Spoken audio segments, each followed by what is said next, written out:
اسلام کی نشو و نما اور اس کی ترویج و اشاعت اس دن سے ہی شروع ہو چکی ہے جس دن سب سے پہلے انسان آدم علیہ السلام نے اس روئے زمین پر قدم رکھا ہے۔ لیکن آج کے دور میں ہم اسلام نام سے جس دین کو جانتے اور پہچانتے ہیں وہ میرے آقا صلی اللہ تعالیٰ علیہ وسلم کی شریعت طاہرہ ہے۔ اسلام کی تاریخ سننے سے پہلے ہمیں تھوڑا پیچھے کے تمام حالات بھی جاننا ضروری ہے، کیونکہ اسلام کی ترویج و اشاعت اور اس کی تبلیغ کے لیے جو زمین منتخب کیا اللہ رب العزت نے وہ عرب کی زمین ہے۔ عرب دنیا کے جغرافیہ میں کیا حیثیت رکھتا ہے، اس کی سچویشن جو ہے وہ کتنی امپورٹنٹ ہے وہ سمجھنا ضروری ہے۔ تو سنگلاخ زمین ہے، صحرا، پانی کی قلت، یہ تمام چیزیں عرب میں موجود ہیں، لیکن اسلام کی ترویج و اشاعت کے لیے اس زمین کو منتخب کیا گیا ہے۔ پہلی بات تو اگر میں اس تاریخ کی ابتدا کے لیے کہوں تو ظاہر سی بات ہے، کل ہم نے عرض کیا اسلام آدم علیہ السلام سے چلا، لیکن عرب کی سرزمین پر یہ دین ابراہیمی کے نام سے آیا۔ سب سے پہلے سیدنا ابراہیم خلیل اللہ علیہ الصلاۃ والتسلیم، اس وقت اللہ تبارک و تعالیٰ نے آپ کو مبعوث فرمایا جب دنیا میں کفر و شرک اور گمراہی و ضلالت پھیل چکی تھی، لوگوں میں کثرت سے اپنی عبادت کروانے کا رواج ہو چکا تھا۔ جیسے کہ نمرود کا زمانہ تھا، وہ طاقت و قوت کے بل بوتے اپنی عبادت کرنے پر لوگوں کو مجبور کرتا۔ اس دور میں سیدنا ابراہیم علیہ السلام تشریف لائے عراق بابل کے شہر میں، عراق کا ایک شہر بابل میں، اور وہاں سے آپ نے نور ہدایت کو منور کیا، ایک خدائے واحد کی عبادت کی طرف لوگوں کو بلایا۔ آپ کی آبادی دشمن ہوئی، خاندان دشمن ہوا، بادشاہ دشمن ہوا، بدلے میں آپ کو آگ میں جھونک دیا گیا۔ آپ وہاں سے نکل کر مصر چلے گئے۔ مصر کی سرزمین کو آپ نے اپنا جائے قیام بنایا، وہیں پر رہنے لگے۔ آپ کی شادی حضرت سارہ سے ہوئی، اولاد نہیں تھی برسوں تک۔ پھر حضرت ابراہیم علیہ الصلاۃ والتسلیم کی مخالفت میں بہت سارے لوگ تھے، حکمران تھے، بادشاہ تھے۔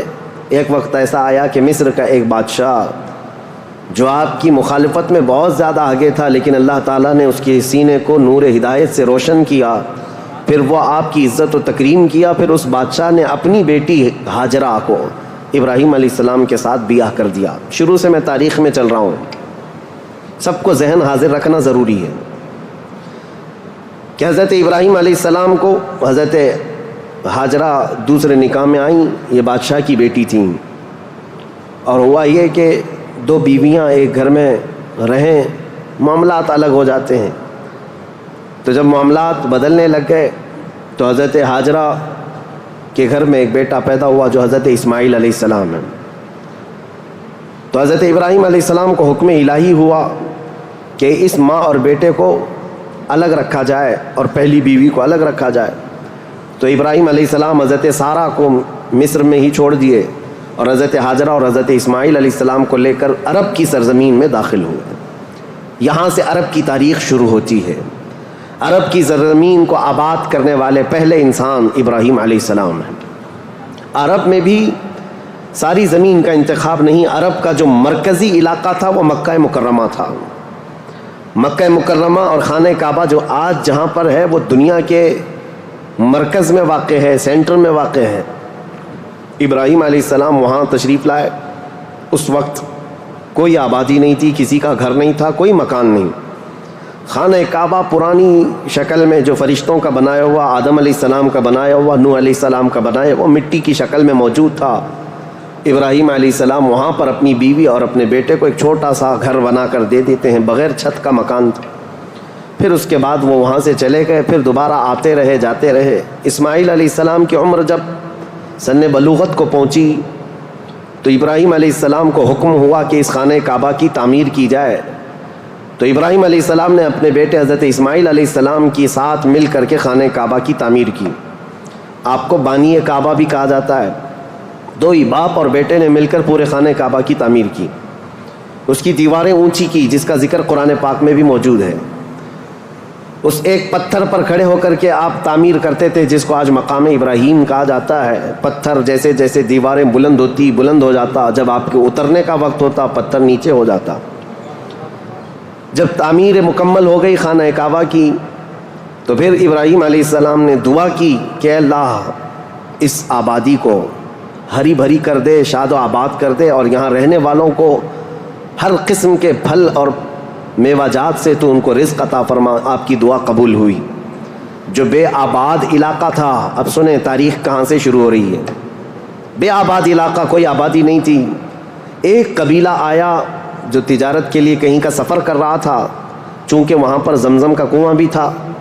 تاریخ میں آپ کو پتہ ہے حضرت اسماعیل علیہ السلام کی ایڑیوں سے زمزم کا کنواں نکلا، اور وہ پانی کا سوتا چشمہ ایسا تھا کہ کنٹینیو جاری، بلکہ آج تک جاری ہے۔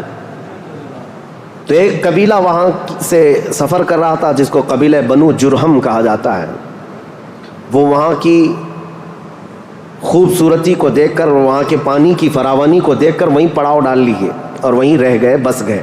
یہ پہلا قبیلہ ہے جو مکہ میں آباد ہوا، قبیلہ بنو جرہم۔ پھر حضرت اسماعیل علیہ السلام نے اسی قبیلے کی ایک لڑکی سے شادی بھی فرمائی، اور حضرت اسماعیل علیہ السلام کے گھر میں 12 بیٹے پیدا ہوئے۔ آپ کی اولاد اب بڑھتی گئی۔ عرب سرزمین میں سب سے پہلی یہ نسل ہے، عرب کو آباد کرنے والی پہلی نسل اسماعیل علیہ السلام کی ہے۔ قبیلہ بنو جرہم کے ساتھ آپ آباد ہوئے مکہ مکرمہ میں۔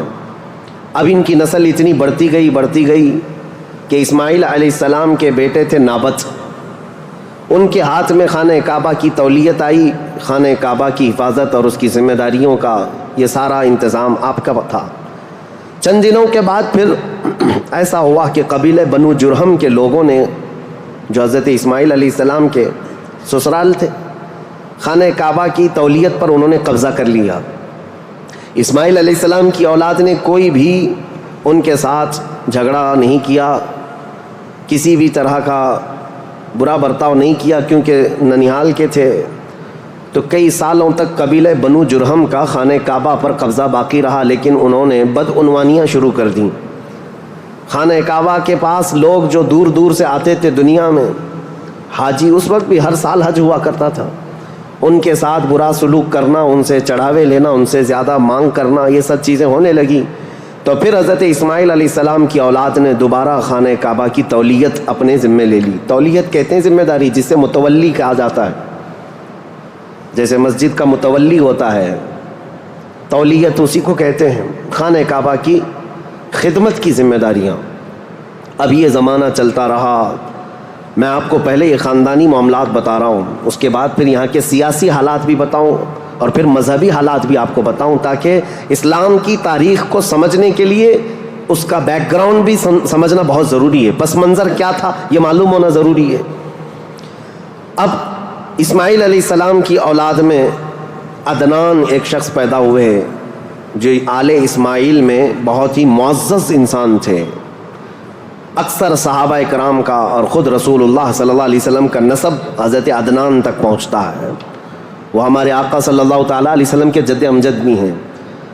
عدنان نے مکہ مکرمہ کی ذمہ داریاں سنبھالی، اور اس کے بعد اب آبادی اتنی بڑھ گئی کہ ان لوگوں کو تجارت کے لیے اور اپنے معیشت کے لیے، اپنے معاش کے لیے دور دور جانا پڑا، مکہ چھوڑ کر کے باہر جانا پڑا۔ آبادی بڑھتی چلی گئی مکہ مکرمہ کی۔ اور اس کے بعد زمانے کے صبح شام گردش لیل و نہار جس کو کہتے ہیں، آتے گئے ایسے کہ آل اسماعیل علیہ السلام کی اولاد کا قبضہ یا ان کی خدمت کا معاملہ خانہ کعبہ پر ڈھیلا پڑتا چلا گیا۔ پھر کوئی دوسرا قبیلہ آیا، بنو خزاعہ، انہوں نے خانہ کعبہ کی تولیت اپنے حصے میں لے لی۔ اب جو اصل تاریخ شروع ہوتی ہے وہ میں بتانا آ رہا ہوں۔ تو برسوں برس اسی طرح سے گزرتے گئے، اور پھر ایک شخص پیدا ہوئے جن کا نام فہر تھا۔ یہ اسماعیل علیہ السلام کے اولاد میں فہر نام ہے۔ فہر کا ایک لقب تھا قریش، اور یہیں سے قریش خاندان کی ابتدا ہوتی ہے۔ قریش ان کا لقب تھا اور اصل نام تھا فہر بن غالب۔ تو حضرت فہر جو رسول اللہ صلی اللہ علیہ وسلم کے پردادا ہوتے ہیں، یہ پیدا ہوئے اور ان کی اولاد ہوئی اور اس کے بعد اب قریش خاندان کی ابتدا ہوئی، لیکن جگہ جگہ یہ لوگ منتشر ہو گئے، کچھ مکہ میں رہے، کچھ باہر رہے، لیکن خانہ کعبہ کی تولیت کی اور وہاں کا سارا قبضہ جو ہے بنو خزاعہ قبیلے کے ہاتھ میں تھا۔ پھر زمانہ بدلتا ہوا یہاں تک پہنچا کہ اسماعیل علیہ السلام کی اولاد میں یعنی قریش خاندان میں ایک شخص پیدا ہوئے جن کا نام قصی تھا۔ یہ تاریخ کے بہت اہم آدمی ہیں، بہت اہم ترین شخصیت ہے قصی۔ ساری سیاست عرب کی وہیں جا کر ختم ہوتی ہے۔ قصی ایک کلاب کے بیٹے تھے، لیکن ایسا ہوا کہ باپ کا انتقال جلدی ہو گیا۔ قصی جو ہے بنو عزرہ قبیلے میں ہی پرورش پائے اپنے ننیال میں۔ جوان ہوئے تو آپ کو بتایا گیا کہ تمہارا خاندان تو اسماعیل علیہ السلام کا خاندان ہے اور خانہ کعبہ کے وہ ذمہ دار رہے ہیں، متولی رہے ہیں۔ تو وہ اپنے ننیال کو چھوڑ کر کے جب مکہ آئے تو قصی یہ جوان تھے، بھرے جوان تھے۔ آتے ساتھ ان کے اندر وہ ہنر تھا، پیشانی میں وہ چمک تھی کہ جو دیکھتا دیکھتا رہ جاتا۔ ظاہر سی بات ہے وہ چمک کسی اور کی نہیں تھی، وہ نور مصطفیٰ کی تھی۔ قصی نے آتے ساتھ ہی لوگوں کو اپنی طرف مائل کر لیا، لوگ جوق در جوق قصی کے گرویدہ ہو گئے۔ پھر قصی نے سارے قریش کو جو ادھر ادھر منتشر تھے سب کو مکہ میں جمع کر دیا اور بنو خزاعہ قبیلے کے ہاتھ میں جو خانہ کعبہ کی تولیت تھی اس کو حاصل کر لیا۔ اب دوبارہ حاصل کرنے کے بعد اب تک مکہ مکرمہ میں یا خانہ کعبہ کی خدمت اور حرم میں جو معاملات چلتے تھے وہ یوں ہی چلتے تھے۔ جو ذمہ دار ہے اس نے جو دیکھ لیا وہ کر لیا، لیکن قصی نے باضابطہ ڈپارٹمنٹ بنائے، شعبے بنائے، حکومت کا اسٹیبلشمنٹ جس کا طرح ہوتا ہے پورا انہوں نے بنایا۔ انہوں نے ذمہ داریاں بانٹیں، سقایا، رفادہ، سدانہ، یہ سب نام رکھے گئے ہیں، یعنی انہوں نے شعبے ایسے بانٹ دیے، ڈپارٹمنٹ تبدیل کر دیے گئے کہ یعنی کئی قبیلوں کو جمع کیا مکہ میں اور کہا جب کبھی کہیں جانے کی ذمہ داری ہوگی، جھنڈا اٹھانے کی ذمہ داری، وہ ایک بہت اہم ذمہ داری ہوتی تھی، وہ ایک قبیلے کو سونپ دیا۔ اور ہر سال جو حاجی آتے ہیں مینا میں ان کو پانی پلانا اور کھانا کھلانا، اس کو سقایا کہا جاتا تھا، وہ ایک قبیلے کی ذمہ داری دے دی گئی، سقایا، یہ ڈپارٹمنٹ پوری منسٹری ہو گئی۔ اور اس کے بعد رفادہ، یہ ایک ذمہ داری ہے، جو حاجی آیا کرتے ان کو پیسوں کی ضرورت ہوتی، کہیں دور دراز سے سفر سے آئے ہوتے ان کی مالی مدد کی ضرورت ہوتی، وہ ایک خاندان کے ہاتھ میں دے دیا گیا۔ یہ رفادہ ایک منسٹری کا نام ہے، وہ اس منسٹری کے ذمہ دار ایک قبیلے کو بنایا۔ پھر اس کے بعد سدانہ، خانہ کعبہ کی حفاظت، اس کے غلاف کو تبدیل کرنا، اس کی چابی کی ذمہ داری، اس کو کھولنا بند کرنا، اس کی صفائی کرنا، وہ بھی ایک قبیلے کے ذمے میں دے دیا۔ وہ باضابطہ ایک منسٹری بنائی گئی، ایک وزارت تھی، اور اس کے علاوہ تقریباً انہوں نے 26 منسٹریاں بنائی تھیں، شعبے بنائے تھے۔ کون؟ حضرت قصی۔ یہ دنیا میں سب سے پہلے اس طرح شعبے جات کو تقسیم کر کے، جیسے ایک جمہوری نظام ہوتا ہے، ایک ڈیموکریسی نظام ہوتا ہے، اس طرح سے آپ نے بنایا۔ اور حضرت قصی کی یہ مہارت تھی کہ پورے عرب میں آپ کا، بلکہ ہر جگہ آپ کا چرچا ہونے لگا۔ اور حضرت قصی نے اس چیز کو اتنے اونچے لیول تک لے جا کر وہاں مکہ مکرمہ کو پوری دنیا میں متعارف کیا کہ لوگ یہاں کی خدمتیں دیکھنے کے لیے آیا کرتے تھے، ہر قبیلے کو الگ ذمہ داریاں تھیں۔ یہ تاریخ ہے۔ اس کے بعد قصی جلدی ہی انتقال کر گئے، حالانکہ ان کو زیادہ وقت نہیں ملا، ان کا زیادہ وقت نہیں تھا۔ ان کی شادی ہوئی، شادی ہونے کے بعد ان کے گھر جو بیٹے پیدا ہوئے ہیں وہ 2 بیٹے تھے، ایک عبد الدار اور ایک عبد مناف۔ قصی نے اپنی ساری ذمہ داریاں، اپنی جانشینی عبد مناف کو دے دیا۔ عبد مناف یہ بہت ہی پاکیزہ اخلاق کے انسان تھے اور لوگوں میں بہت ہی معزز تھے، مکرم تھے۔ عبد مناف کے ذمے میں جو کام آئے تھے وہ جس طرح ان کے باپ قصی نے بانٹے تھے۔ اس کے بعد عبد مناف کے بیٹے پیدا ہوئے جو عرب قبیلوں میں نہیں، قریش خاندان میں سب سے افضل انسان سمجھے جاتے تھے، وہ حضرت ہاشم ہیں۔ ہاشم، ان کا لقب ہاشم اس لیے تھا کہ یہ اتنے فیاض تھے، اتنے سخی تھے کہ اپنا مال کا اکثر حصہ پورا حاجیوں کو کھلانے میں تقسیم کرتے تھے۔ ایک بار عرب میں قحط پڑ گیا تھا، لوگ بھوکے تھے اور لوگوں کے پاس مال و دولت کی کمی بہت زیادہ آ گئی، تو حضرت ہاشم نے سال بھر روٹیوں کے ٹکڑے کر کے ان کو شوربے میں ڈبو کر لوگوں کو پیٹ بھر کر کھلاتے تھے، اس لیے آپ کا لقب ہاشم ہوا۔ ہاشم اس ذمہ داری کو اس طرح سے سنبھالتے ہیں کہ خانہ کعبہ کی تولیت وغیرہ عبد الدار کے پاس تھی، سقایا رفادہ، جس کو میں ابھی نام دے کر کے جو منسٹریاں بتایا کہ یہ الگ الگ قبیلوں کے ذمے تھی، تو عبد الدار جو ایک ان کے پردادا کے ہی خاندان میں لوگ تھے، انہوں نے بدعنوانیاں شروع کی تھیں، ٹیکس لگایا، حاجیوں سے پیسہ لیا، یہ تمام چیزیں ہونے کی وجہ سے حضرت ہاشم نے وہ ذمہ داریاں بھی اپنے ہاتھ میں لے لیں۔ اب قریش خاندان میں حضرت ہاشم کے پاس جو ذمہ داریاں تھیں وہ یہ تھیں کہ آپ رفادہ یعنی حاجیوں کو مالی مدد دینے کے بھی آپ ہی ذمہ دار تھے، سقایا مینا میں حاجیوں کو پانی پلانے کے ذمہ دار بھی آپ ہی تھے، اور سدانہ خانہ کعبہ کی چابی اور کلید بردار جو کہتے ہیں وہ بھی ذمہ داریاں آپ نے لے لی تھی۔ اتنا ہی نہیں، ندوہ ایک وہاں کی ایسی بیٹھک کا نام ہے جو عدالت بھی ہے، پارلیمنٹ بھی ہے، مشورے کی جگہ ہے، جہاں سب کے فیصلے کیے جاتے تھے، وہ بھی حضرت ہاشم کے ذمے میں تھی۔ حضرت ہاشم ان کا بھی معاملہ ایسا ہوا کہ انہوں نے شادی فرمائی اور ان کے ہاں ایک ہی بیٹا پیدا ہوا جن کا نام شیبہ تھا۔ حضرت ہاشم کے گھر ایک بیٹا پیدا ہوا شیبہ، اور اس کے بعد حضرت ہاشم کا انتقال ہو گیا۔ شیبہ بچپن میں ہی اپنے باپ سے محروم ہوئے، اور ان کے چچا تھے مطلب جن کا نام تھا، ہاشم کے بھائی، سگے بھائی تھے۔ مطلب نے یہ شیبہ کو گود لے لیا اور پرورش کی، اور اتنی اچھی پرورش کی کہ لوگ جو ہے شیبہ کو ان کے اصلی نام کی بجائے مطلب کا غلام یا مطلب کا بیٹا کہتے ہوئے عبد المطلب ہی کہنے لگ گئے۔ یہ عبد المطلب میرے آقا صلی اللہ تعالیٰ علیہ وسلم کے سگے دادا ہیں، عبد المطلب، ان کا اصل نام شیبہ ہے۔ اب یہ خانہ کعبہ کی تولیت کی ذمہ داری سب سے لمبے عرصے تک سنبھالنے والے یہی ہیں، کافی لمبا ٹائم ان کو ملا۔ عبد المطلب کے زمانے میں ہی وہ اصحاب فیل کا واقعہ پیش آیا جو ابرہہ بادشاہ خانہ کعبہ کو ڈھانے آیا تھا، یہ حضرت عبد المطلب کے زمانے میں پیش آیا۔ حضرت عبد المطلب کے بھی تقریباً کافی اولاد ہوئیں، بیٹے ہوئے، 12 کے قریب ان کی بھی اولاد ہوئیں۔ آپ نے ایک منت مانی تھی کہ اگر میں اپنے سارے بچوں کو جوانی کے حالت میں دیکھ لوں تو ان میں سے ایک بیٹا اللہ کی راہ میں قربان کر دوں گا۔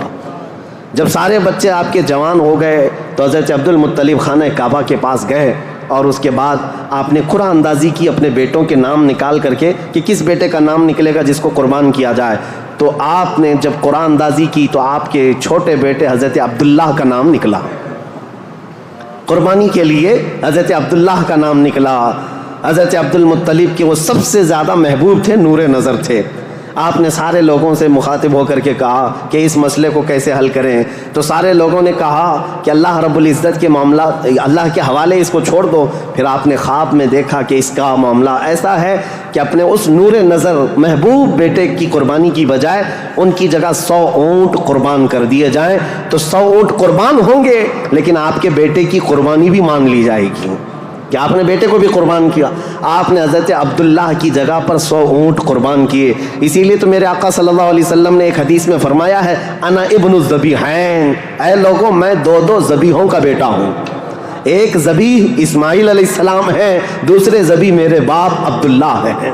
یہ رسول اللہ صلی اللہ علیہ وسلم نے فرمایا کہ اب یہ حضرت شیبہ عبد المطلب، حضرت عبد المطلب جو خانہ کعبہ کی تولیت کو سنبھالتے رہے، یہ تاریخ یہاں تک آئی۔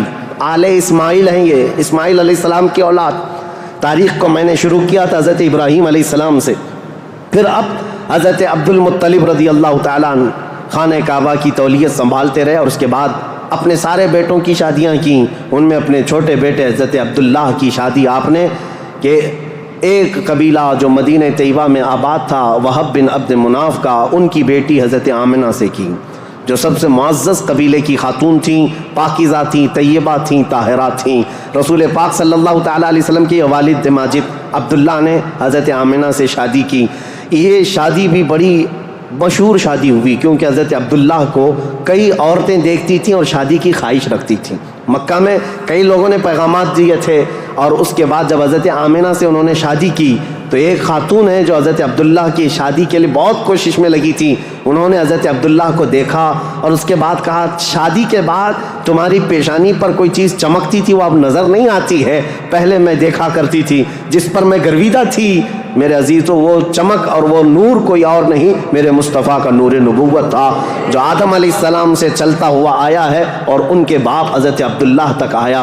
پھر حضرت عبداللہ حضرت آمنہ سے نکاح کر کے رہ رہے تھے، اور تجارت کی غرض سے آپ حضرت عبداللہ ملک شام کی طرف جا رہے تھے، درمیان میں جو یثرب علاقہ تھا آج کا وہ مدینہ المنورہ ہے، وہاں حضرت عبداللہ کو کچھ بیماریاں ایسی لگ گئیں، کیونکہ یثرب جو علاقہ ہے اس کو پہلے بیماریوں کا گڑھ کہا جاتا تھا، وہاں جو جاتا بیمار ہو جاتا تھا۔ اس وقت انہوں نے وہاں کا سفر کیا تھا اور بیماریاں لگ گئی اور آنے سے پہلے آپ کا انتقال ہو گیا، عبداللہ کا انتقال ہو گیا، حضرت عبداللہ کا۔ اور پھر چند ماہ گزرے تھے، 6 مہینے کے بعد پورے عالم میں جو ایک عجیب کیفیت طاری تھی، عرب کی یہ تاریخ میں آپ کو بتا رہا ہوں کہ یہاں پر اب حالات کیا تھے۔ حضرت آمینہ کے گھر رسول پاک صلی اللہ تعالیٰ علیہ وسلم حمل سے ہیں، لیکن اس سے پہلے میں اب پس منظر بتاتا ہوں، بیک گراؤنڈ بتاتا ہوں، دنیا میں کیا چل رہا تھا اس وقت، حالات کیسے تھے۔ اس کو میں ڈیوائیڈ کر کے اگر بتاؤں، سیاسی حالات اور مذہبی حالات۔ سیاسی حالات میں یعنی پالیٹکس کے اعتبار سے دیکھا جائے تو حکومت اور تسلط، قبضہ زیادہ کس کا تھا؟ اس دور میں سب سے بڑی 2 حکومتیں تھیں، ایک پرشین امپائر اور ایک رومن امپائر، روم کی حکومت اور فارس کی حکومت۔ ان دونوں کا بہت بڑا اثر و رسوخ تھا، پوری دنیا کی بات کر رہا ہوں، یہ سپر پاور طاقتیں تھیں۔ عرب میں بعض لوگ پرشین امپائر کے انڈر میں کام کرتے تھے، بعض لوگ رومن امپائر کے انڈر میں کام کرتے تھے۔ مذہب کے اعتبار سے ہم بعد میں بات کرتے ہیں۔ اب یہ حالات تھے کہ حکومت اور تسلط، قبضہ، سیاسی اثر و رسوخ سب سے زیادہ یہ 2 حکومتوں کا تھا، جس کی وجہ سے آئے دن نئی نئی جنگیں ہوتی تھیں۔ رومن امپائر یہ چاہتی تھی کہ دنیا پورا قبضہ کر لیں، پرشین امپائر یہ چاہتے تھے کہ پوری دنیا ہم قبضہ کر لیں۔ اس آڑ میں 2 سپر پاور کے ٹکراؤ میں پوری دنیا میں جنگیں روز روز چلتی رہتی تھیں۔ یہ حالات تھے سیاسی۔ عرب لوگوں کی خود کی کوئی حکومت نہیں تھی، ان کی خود کی کوئی حکومت نہیں تھی، لیکن وہی مکہ مکرمہ سے جو ان کے خاندانی حالات کی سرداری چلتی تھی بس۔ لیکن دنیاوی حکومت کے اعتبار سے یہ لوگ پرشین امپائر کے انڈر میں کام کرتے تھے یا پھر رومن امپائر کے انڈر میں کام کرتے تھے۔ یہ 2 طرح کی حکومتیں چل رہی تھیں۔ اب مذہبی حالات کے اعتبار سے دیکھا جائے تو میں 4 حصوں میں تقسیم کرتا ہوں پوری دنیا کو، 4 حصوں میں۔ فارس، جس کو آج پرشیا کہیں آپ، ایران جو آج کے دور کا ہے، اس کی سرحدیں اور بھی بڑی تھیں، بلند تھیں۔ پرشیا یا جس کو اس وقت پرشین امپائر کہا جاتا ہے۔ مذہبی حالات کیا تھے ان کے؟ مذہبی حالات اتنے خطرناک تھے کہ ان کے ہاں شروع سے کبھی ایک خدا کا تصور آیا ہی نہیں۔ یہ شرک میں ہی مبتلا رہی قوم ہے، ہمیشہ بتوں کی، ہمیشہ آگ کی پرستش کرنے میں سب سے زیادہ مشہور قوم ہے یہ پرشیا کے لوگ، یعنی فارس کے لوگ۔ آگ کی پوجا میں ان کا کوئی نام ثانی نہیں تھا، 1000 سال تک ایک آگ کو بجھنے نہیں دیتے تھے یہ لوگ۔ اس طرح کئی بت کدے تھے، کئی آتش کدے تھے یہ فارس کے علاقے میں۔ یہ حالات تھے کہ ایک خدا کا تو تصور ہی نہیں تھا، اور غلبہ ایسا تھا کہ جو حاکم ہوتا تھا اس کی عبادت کی جاتی تھی، جو مال والا ہے اس کے سامنے سجدے ہوتے تھے، جس کی طاقت ہے اس کے سامنے جھک جائے۔ یہ حالات پرشیا کے تھے۔ اور روما کے حالات کیا تھے؟ جو رومن امپائر ہے، روم، یہاں پر عیسائی زیادہ طور پر آباد، اس زمانے میں بھی تھے، پہلے سے بھی، کیونکہ عیسیٰ علیہ السلام کے بعد ان کے حواریوں کے ذریعے سے جو دین پھیلا وہ روما میں زیادہ تھا، جو آج کا اٹلی ہے، یونان ہے اور جورجیا وغیرہ کے علاقے، آج یہ سب رومن امپائر کے انڈر میں تھے، اور یہاں عیسائی زیادہ تھے۔ لیکن ایسے عیسائی کہ اصل عیسائی دین کو انہوں نے مسخ کر دیا تھا، ختم کر دیا تھا۔ جو دین الہی تھا، اللہ کا دین تھا، عیسیٰ علیہ السلام جو لائے تھے، اس کو انہوں نے اتنا خلط ملط کر دیا تھا کہ عیسیٰ علیہ السلام کے جگہ جگہ مجسمے، اسٹیچو بنائے ہوئے تھے۔ مریم علیہ السلام، سیدہ مریم رضی اللہ تعالیٰ عنہا کو انہوں نے ساتھ میں پوجنا شروع کر دیا۔ تثلیث کا عقیدہ، ٹرائنیٹی جس کو یہ کہتے ہیں، 3 خداؤں کا تصور ان کے گھر میں رواج پا گیا تھا۔ پورے روما میں یہی تھا، ایک خدا کی عبادت یہاں بھی ختم تھی۔ 2 بڑی طاقتوں کے انڈر میں شرک اور بت پرستی اور کفر بہت سر چڑھ کر بول رہا تھا۔ یہاں اللہ کو پہچاننے والے اور اللہ کی عبادت کرنے والے تقریباً ناپید ہو چکے تھے۔ عیسیٰ علیہ السلام کی جو آپ کا عروج ہوا آسمانوں پر، آپ کو اللہ تعالیٰ نے آسمانوں پر جو اٹھایا، وہ زمانہ بیت کر کے بھی 570 سال گزر رہے تھے۔ ان 570 سالوں میں کوئی نبی نہیں آیا۔ عیسیٰ علیہ السلام کے بعد سے لے کر 570 سال کا زمانہ، اس کو زمانہ فترت کہا جاتا ہے۔ زمانہ فترت 2 نبیوں کے بیچ کے زمانے کو کہتے ہیں۔ اس بیچ میں کوئی نبی نہیں آیا، جس کی وجہ سے حالات اتنے گمبھیر تھے۔ پرشیا کے حالات میں نے بتایا، جگہ جگہ آگ کی پوجا، آگ کی پوجا، آگ کو ہی طاقتور مانا جاتا. اور روما میں تھا، عیسائی تو تھے لیکن ایسے کہ ٹرینیٹی کا عقیدہ، مریم بھی خدا ہیں، عیسیٰ بھی خدا ہیں اور وہ بھی خدا ہے، 3 خداؤں کی عبادت. اور اس کے علاوہ راہبوں کا، پادریوں کا حال تو یہ تھا، اللہ کی پناہ، وہاں کے جو عبادت خانے تھے، جو چرچ تھے، جو کلیسا تھے، وہ عبادت کے نہیں تھے، وہ عیاشیوں کے اڈے تھے. کوئی عورت جاتی تو ان کے ہاتھ میں بچ کے باہر نہیں آتی، اس کے ساتھ وہ منہ کالا کر لیتے. یہ جو بڑے بڑے راہب تھے ان کا حال یہ تھا. اور وہ سیاست میں بھی اس طرح ملوث تھے کہ جب تک کنیسہ میں یعنی چرچ میں کوئی شخص مال نہ لا کر کے دے، اس کے لیے بددعائیں کرتے تھے، اس کی تباہی کا انتظام کرتے، بلکہ فوج کی سرکشی کے ساتھ ایسے لوگوں کو مار کر ختم بھی کر دیتے تھے. اور اس کو کہتے تھے کہ یہ جس کو جس طرح آج ہم یہاں پر دیکھ رہے ہیں دھرم دروہی ہے، دین چھوڑا ہوا آدمی ہے. یہ عیسائیوں کا تسلط ایسا تھا، ان کا قبضہ ایسا تھا، پادریوں کا عیاشی کے اڈے بنا دیے گئے تھے. جتنے وہ عبادت خانے تھے، جتنے عبادت خانے تھے وہ عیاشیوں کے اڈے بنے ہوئے تھے. اور ان کے ہاں یہ سب چیزیں عام. جو اخلاق دینے آئے تھے، جو اچھا مزاج دینے آئے تھے، وہی ان کے علماء، ان کے راہب پورے ایسے تسلط کے ساتھ گندگیاں پھیلا چکے تھے. یہ روما کے حالات تھے، پرشیا کے حالات وہ تھے. اب دنیا میں تیسرا ایک بڑا طبقہ جو اپنا اثر رکھتا تھا، اپنا رسوخ رکھتا تھا، وہ ہندوستان کا تھا. ہندوستان جس کو ہم اکھنڈ بھارت کہیں، یہ ہندوستان، اس کی سیمائیں، اس کی سرحدیں اتنی نہیں تھی جو آج کشمیر سے کنیا کماری تک یا گجرات سے لے کر کے بنگال کی کھاڑیوں تک ہے، بلکہ اس کی سیمائیں ایران کی سرحدوں تک پہنچتی تھی. افغان، پاکستان، بنگلہ دیش، نیپال جو آج ایک الگ الگ ریاستوں میں، الگ الگ ملکوں میں تبدیل ہیں، یہ سب ہندوستان کے علاقے ہوا کرتے تھے. ہند اس وقت کے حالات کیا تھے ہندوستان کے؟ میں اس وقت کی بات کر رہا ہوں، عیسیٰ علیہ السلام کے عروج آسمانی کے 570 سال کے بعد ہندوستان کے حالات بڑے دیگرگوں تھے. کیونکہ یہاں پر بھی شروع سے بت پرستی بہت زیادہ تھی، بہت زیادہ تھی. بلکہ تاریخ نگاروں نے لکھا ہے اس وقت ہندوستان کی آبادی اگر 1 کروڑ تھی تو یہاں کے خدا جو بنائے گئے تھے وہ 2 کروڑ تھے. یعنی انسانوں کی آبادی سے بڑھ کر کے خدا تراشے گئے تھے. ہر قبیلے کا نہیں، ہر خاندان کا نہیں، بلکہ ہر انسان کا 2 خدا، 3 خدا، 4 خدا، جس کی جیسی حیثیت ویسے خدا بنائے ہوئے تھے. اور یہاں پر اخلاقی حالات اگر دیکھے جائیں تو وہ بھی اس طرح کہ جیسے کل بھی میں نے بتایا تھا، کاسٹزم میں یہ لوگ ایسے ملوث تھے کہ برہمن الگ، شودر الگ، دلت الگ، چھتری الگ، یہ سب چیزوں کو کاسٹ میں بدل کر کے، ایسے کہ کسی دلت کو ایک مقدس کتاب چھونے کی بھی اجازت نہیں ہوتی، برہمن سے مصافہ کرنے کی بھی اجازت نہیں ہوتی. اگر کسی دلت نے برہمن کی لڑکی کو چھو بھی لیا تو اس کا ہاتھ کاٹ دیا جاتا. اور اگر گیتا کے شلوک سن لیتا تو اس کے کان میں کھولتا ہوا تیل ڈال دیا جاتا تھا. یہ سب حالات یہاں کے تھے.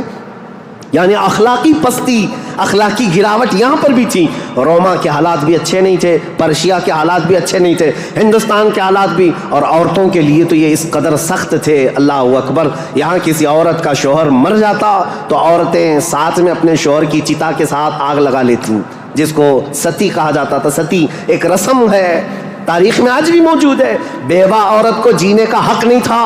بیوہ عورت اپنے شوہر کی آگ کے ساتھ خود بھی جل جاتی تھی، وہ چاہے جوان ہو، چاہے 2 مہینے کی دلہن کیوں نہ ہو، اسے جلا دیا جاتا. چند سالوں کے بعد پھر جلانے کا رواج ختم ہوا، پھر بیوہ عورت کو جنگلوں میں بھیج دیا جاتا کہ وہ وہاں رہے، وہیں آباد رہے. اس کا گھر میں آنا اب شگن. آج تک یہ بری روایت موجود ہے، جاہلوں کے آج بھی پائی جاتی ہے، غیر مسلموں کے ہاں کہ اگر کوئی بیوہ عورت اچھے تقریبات میں شامل نہیں ہو سکتی، اچھے فنکشنز میں نہیں آ سکتی، کھانے پکانے کے وقت نہ آ جائے، یہ اب شگن ہو جائے. عورت اگر حیض اور نفاس کے عالم میں ہو تو اس وقت تو اس کے ساتھ جانوروں سے بدتر سلوک ہوتا. اس کا گلاس الگ، اس کا برتن الگ، اس کا کھان پان الگ. بلکہ جانوروں کا جس طرح سے الگ رکھا جاتا تھا، عورت کا بھی الگ رکھا جاتا تھا. عورت کو پستی کی طرف دھکیل دیا گیا تھا. یہ تاریخ یہاں کی تھی، ہند کی.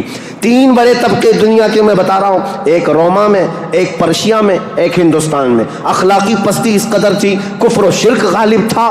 اور اس کے علاوہ اب چوتھی ایک قوم بچتی ہے. ان سب کے بیچ میں اگر کوئی تھوڑی بہت شدھ بدھ رکھتی تھی، کوئی تھوڑا بہت اچھا مزاج رکھتے تھے تو اس زمانے میں عزت تھی، تو وہ بنی اسرائیل کی تھی جو یہودی تھے. بنی اسرائیل.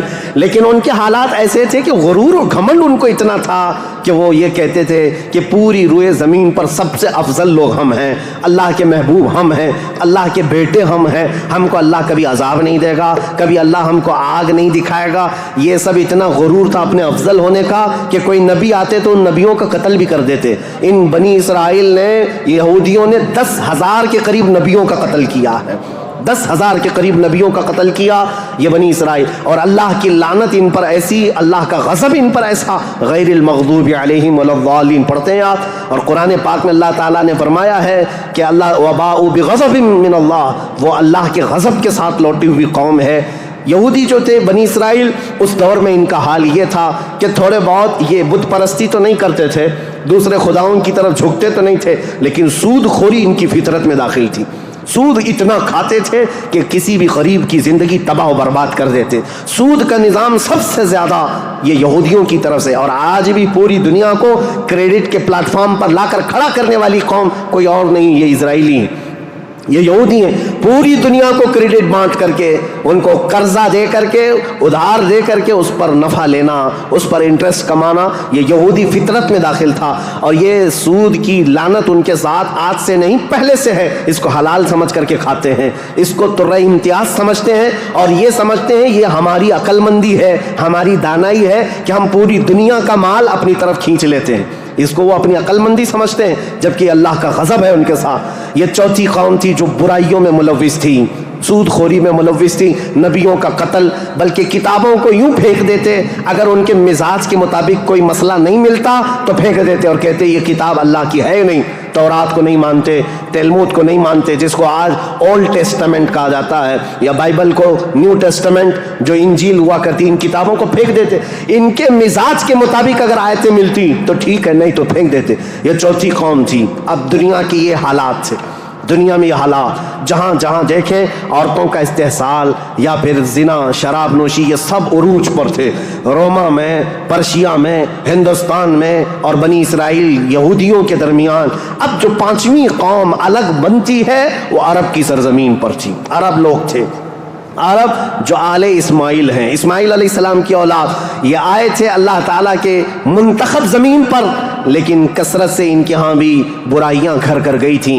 یہ ایسے ہو گئے تھے کہ ان کے ہاں بتوں کی تراشنے کی عادت بڑھ گئی. انہوں نے اپنے ہاتھوں سے خدا بنا لیے تھے. خانہ کعبہ جو مرکز تھا وحدانیت کا, اس خانہ کعبہ کے اندر بھی انہوں نے بت رکھ دیے تھے. اور خانہ کعبہ کی چھت پر ایک بت ہوا کرتا تھا جس کا نام حبل تھا, ایک بت تھا جس کا نام عزا تھا. اس کی پوجا کرنا تو حج کے ارکان میں شامل کر دیا تھا, حج کے ارکان میں تھا عزا کی پوجا کرنا. یہ حبل وہاں پر تھا, لات ایک بت کا نام تھا, عزا تھا, منات تھا. یہ سب بتوں کے نام ہیں جو انہوں نے کوئی صفا مروا پر رکھ دیے تھے, کچھ کو خانہ کعبہ کی چھت پر رکھا تھا, کچھ کو دروازے کے اندر رکھا تھا. طواف کرتے تھے ان بتوں کے سامنے آ کر کے, ننگے طواف کرتے تھے, بغیر کپڑے کے خانہ کعبہ کا طواف کرتے, ایک ہاتھ آگے اور ایک ہاتھ پیچھے رکھ کر کے, مرد ہو کہ عورتیں ہو, اس طرح سے وہ خانہ کعبہ کا طواف کرتے. یہ برائیاں ان کے ہاں بہت اخلاقی پستی میں گرتے چلے آئے. اور اس کے بعد یہ بت پرستی اتنے عروج پر ہو گئی, اتنے عروج پر ہو گئی کہ یہ اپنے خداؤں کے چڑھاوے اتنے چڑھاتے تھے. دور دراز سے لوگ آتے تھے تو سال میں ایک مرتبہ ان خداؤں کے نام پر انسانوں کی بلی بھی چڑھتی تھی.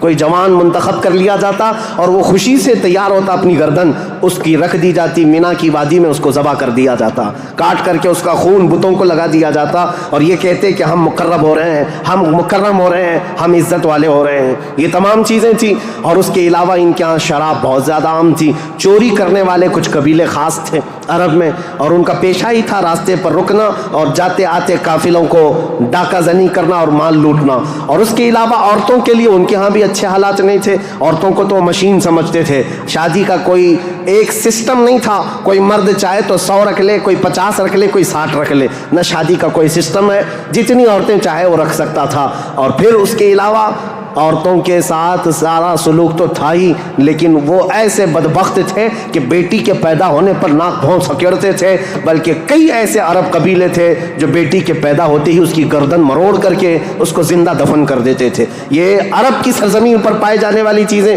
شراب کو 60 سال 70 سال پرانی شراب جمع کر کے پینے کو فخر محسوس کرتے، اور جوا ایسے کھیلتے تھے، ایسے کھیلتے، حرم کی سرزمین پر جوا کھیلتے، اور بازی میں کیا کیا لگاتے، بازی میں صرف پیسہ نہیں لگاتے، اپنی عورتیں بھی بازی میں ہار دیتے تھے۔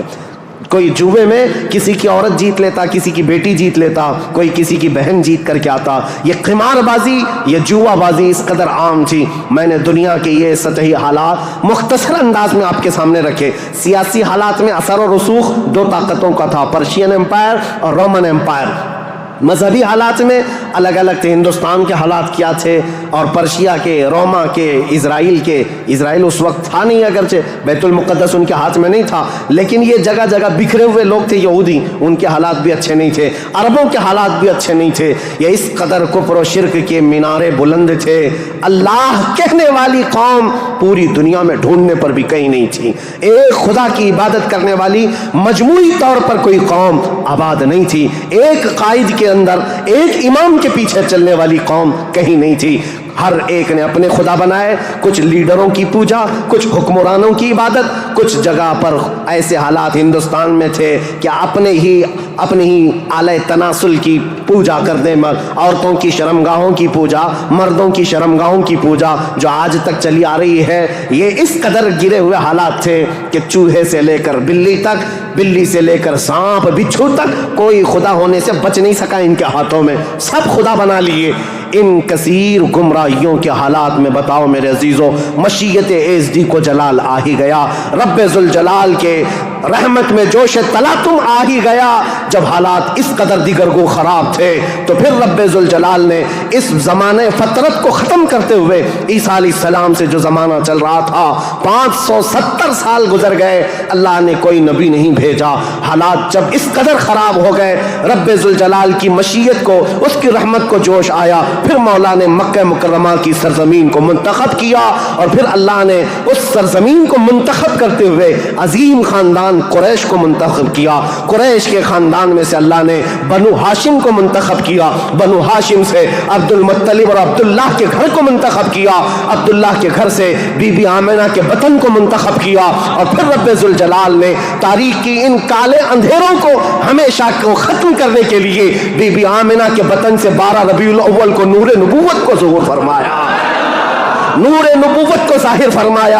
تاریخ کا یہ وہ دن ہے جو پوری دنیا کا انقلاب لا چکا تھا، ایسی روشنی لا چکا ہے، ایسی روشنی کہ میں نے تقریر شروع کرنے سے پہلے ہی یہ بات عرض کر دی تھی۔ ایک عرب نے آدمی کا بول بالا کر دیا، خاک کے ذروں کو ہمدوش ثریا کر دیا، خود نہ تھے جو راہ پر اوروں کے ہادی بن گئے، کیا نظر تھی کہ جس نے مردوں کو مسیحا کر دیا۔ یہ سارا نور نبوت کا کمال ہے، یہاں سے تاریخ اسلام کی اب باضابطہ شروعات۔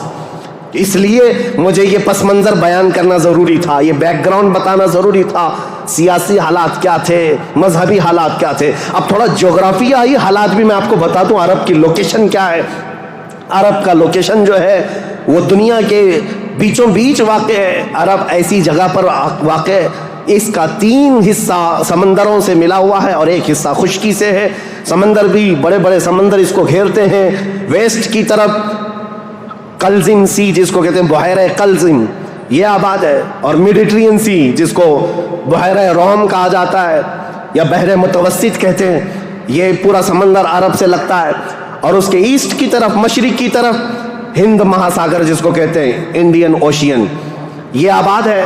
اور اس کے علاوہ اس کے جنوب کی طرف بھی انڈین اوشین ہے۔ یہ سمندر پورا گھیرا ہوا ہے عرب۔ اور جو شمال کا حصہ ہے، جو خشکی ہے، یہ ملک شام، یمن اور عدن یعنی اردن تک پھیلا ہوا اس کا حصہ ہے۔ اب اس کی جغرافیائی حالت یہ تھی کہ عرب کے اندر کثرت سے زمین پہاڑیاں رکھتی ہے، آج بھی، اگرچہ مکہ میں انہوں نے کھود کھود کر پہاڑیوں کو ختم کیا ہے، لیکن آپ کو ایک سروے کے مطابق میں بتاؤں، آج کے فی الواقع عرب شریف کے اندر 20 لاکھ پہاڑیاں ہیں۔ 20 لاکھ پہاڑیاں، سلسلہ ہے پہاڑیوں کا پوری زمین سنگلاخ ہے. پہاڑیاں ایسی نہیں کہ نرم و نازک پہاڑیاں جس پر میوہ اگتے ہوں, بڑے بڑے درخت اگتے ہوں, نہیں, پتھروں کی پہاڑیاں ہیں, کالے کالے پتھر. بعض پہاڑیاں تو ایسی ہیں جو آتش فشاں ہیں, یعنی جو شعلے اگلتی ہیں, آگ اگلتی ہوئے پہاڑیاں موجود ہیں. عرب کی سرزمین ان پہاڑیوں سے بھری ہوئی, اور ندی کے نام پر کوئی ندی نہیں, پانی کی قلت بہت کثرت سے, اگرچہ 3 طرف سے سمندر ہے لیکن زمین ایسی خشک ہے کہ عرب میں کوئی سرزمین پر سبزہ نہیں اگتا تھا, کھیتی باڑی نہیں ہوتی تھی. بارش کا حال یہ ہے کہ سال میں اگر 2-4 دن آ گئی تو ٹھیک ہے. ہمارے ہاں تو باضابطہ موسم چل رہا ہے, وہاں موسم آیا ہی نہیں کرتا, کبھی بوندا باندی ہو گئی, یہ برسوں سے ہے. عرب کی سرزمین خشک ہے, اور ہوا اور وہاں کی فضا کے اعتبار سے نہایت ہی گرم مانی جاتی ہے. آج اس سال ہم لوگوں نے حج کی سعادت جو حاصل کی, عرفات کے میدان میں 48 ڈگری چل رہی تھی گرمی. 48 ڈگری کی گرمی میں حاجیوں نے حج ادا کیا ہے. ہمارے یہاں 37 ڈگری 38 ڈگری آ جائے تو ہا ہو کرتے ہیں, اور ہم باہر نکلنے کو پسند نہیں کرتے. وہاں 48 ڈگری میں بغیر چھت کے حجاج کرام حج کرتے رہے. اسی لیے عربوں کی سرزمین جو ہے نہایت گرم مانی گئی ہے. سرزمین پتھریلی اور زمین سوکھی, سبزہ نہیں اگاتی, بارش نہیں آتی, اوپر سے گرمی اتنی پھینکتا ہے سورج, چلچلاتی ہوئی دھوپ. اس فضا کا اثر طبیعت پر ہوتا ہے. آپ یہ سوچ رہے ہوں گے کہ یہ ویدر بتانے کی ضرورت آج کیا ہے. ضرورت ہے. موسم کے اعتبار سے انسانوں کی طبیعت میں فرق آتا ہے. جیسا موسم ہوتا ہے انسانوں کی طبیعت میں اثر پیدا ہوتا ہے. زمین کا بھی اثر ہوتا ہے, مٹی کا اثر ہوتا ہے, موسم کا اثر ہوتا ہے. عرب میں کثرت سے پہاڑیاں, سخت قسم کے پتھر, آج کی ہائی ٹیکنالوجی کے بڑے بڑے بلڈوزر لگ جاتے ہیں, مہینوں تک کھودتے ہیں تو تھوڑا بہت حصہ بھی کٹ نہیں پاتا. ہم تو تقریباً 10 سال سے ایک پہاڑ کو کھودتے ہوئے دیکھ رہے ہیں, ابھی بھی عرب میں وہ کھود ہی رہے ہیں بلڈوزر, جبکہ ان لوگوں کے ہاں ٹیکنالوجی ہمارے ہاں کی طرح کی نہیں ہے. روڈ بنانا ہے تو رات کے وقت آپ گزر رہے ہو 1 کلومیٹر روڈ, صبح فجر میں دیکھیں تو تیار رہتا ہے, اتنے فاسٹ. لیکن پہاڑیوں کو کھودنے کے لیے آج بھی, آج کے ہائی ٹیکنالوجی کے دور میں بھی وہ پہاڑیوں کو ہلا نہیں پاتے. سخت قسم کے پتھر, زمین سبزہ نہیں اگاتی, بارش نہیں آتی, موسم برساتا نہیں, سورج جھلسا دینے والی گرمی پھینکتا ہے. یہ سب کا اثر طبیعتوں پر بھی ہوتا ہے. اس کی وجہ سے عربوں کی طبیعت میں خشکیاں, چڑچڑاہٹ, ضدی پن, تکبر, غرور, یہ سب چیزیں تھیں. عرب جلدی کسی چیز کو ایکسیپٹ نہیں کرتے. اور اب میں آپ کو یہ بھی بتا دوں کہ عرب کو عرب کہتے کس لیے تھے, عرب یہ نام کیوں پڑا تھا اس کا. یہ انسانوں کی طبیعت کے حساب سے میل کھاتا ہے, اس لیے میں عرض کر رہا ہوں عرب نام کیوں رکھا گیا. عرب کس کو کہتے ہیں؟ لفظ عرب, عین را با, یہ عربی میں لفظ جو ہے اس کا میننگ ہوتا ہے اچھی زبان رکھنے والا, فصیح اللسان جو آدمی ہے, عرب کہتے ہیں اس کو. یہ عرب اپنے آپ پر اتنا غرور رکھتے تھے, وہ کہتے تھے کہ پوری دنیا میں اگر سب سے اچھی زبان ہے تو ہماری ہے, باقی کو عجم کہتے ہیں. عجم کا مطلب ہوتا ہے گونگا, وہ ہم سب کو گونگا کہتے ہیں. سارا عجم ہے, عرب کو چھوڑ کر کے جتنا ہے وہ سب عجم ہے. فارس عجم ہے, ہند عجم ہے, افریقہ عجم ہے, امریکہ عجم ہے. عجم کا مطلب گونگے. عرب لوگ اپنے آپ کو صرف زبان والا کہتے اور باقی پوری دنیا کو گونگا سمجھتے تھے. تو یہ نخوت جو تھی, یہ بڑاپن جو تھا, یہ تکبر جو تھا, وہ وہاں کے موسم کے اعتبار سے پتھریلی زمین کی وجہ سے ان کی طبیعتوں میں گھر کر گیا تھا, جلدی ایکسیپٹ نہیں کرتے. ایسے سخت دلوں کے اندر اور ایسے سخت قوم کے اندر اسلام کا نور ظاہر کرنا یہ کوئی عام بات نہیں تھی, عام بات نہیں تھی. اللہ رب العزت کی مصلحت اور اس کی حکمت بالغہ کو دیکھے. اللہ کریم نے اپنے آخری رسول کے لیے جو زمین منتخب فرمائی وہ افریقہ کی سرزمین نہیں تھی, نہ ہی کوئی ہند کی سرزمین, نہ یورپ کی سرزمین, بلکہ عرب کی سرزمین کو منتخب کیا گیا. اس لیے مجھے زمین کا جغرافیہ بتانا ضروری ہے کہ یہ لوکیشن کے اعتبار سے بیچوں بیچ میں آباد ہے, پوری دنیا کا سینٹر کہلاتا ہے. اس لیے کہ یہاں سے روشنی نکلے تو پوری دنیا میں پھیلے. یہاں سے نکلا ہوا ابر ہر زمین پر بارش بن کر کے برسے گا, اور برسا بھی. اللہ کریم نے مکہ مکرمہ کی سرزمین کو منتخب فرمایا. طبیعتیں کیسی تھی, اکھڑ مزاج لوگ تھے, ان کے درمیان میرے آقا کو پیدا کیا. اللہ نے اور رسول کریم صلی اللہ تعالیٰ علیہ وسلم جس دن پیدا ہوئے یہ بی بی آمنہ کا گھر تھا، اور رسول کریم صلی اللہ تعالیٰ علیہ وسلم یتیمی کی حالت میں پیدا ہوئے ہیں، باپ نہیں ہیں، ماں پرورش کرتی رہی۔ عربوں کے رواج کے اعتبار سے دادا کی شفقت بہت زیادہ تھی اپنے پوتے پر، کیونکہ بیٹے عبداللہ بہت محبوب نظر تھے، بڑے پیارے تھے، لیکن جب جوانی میں انتقال کر گئے تو حضرت عبد المطلب کو اس کا بڑا صدمہ تھا کہ میرا سب سے محبوب بیٹا عبداللہ مدینے میں انتقال کر گیا، تو اپنی بہو حضرت آمنہ اپنے پوتے حضور اکرم صلی اللہ تعالیٰ علیہ وسلم کی پرورش میں جی جان لگا دیا، اتنا لگا دیا۔ آپ کو پتہ ہے میرے آقا صلی اللہ تعالیٰ علیہ وسلم کا نام پاک آج کروڑوں مسلمانوں کی آنکھوں کا تارا ہے۔ حضور کا نام جیسے ہی ہم محمد نام لیتے ہیں ہم انگوٹھوں کو چوم کر کے آنکھوں سے لگاتے ہیں۔ یہ نام پاک عام نام نہیں ہے،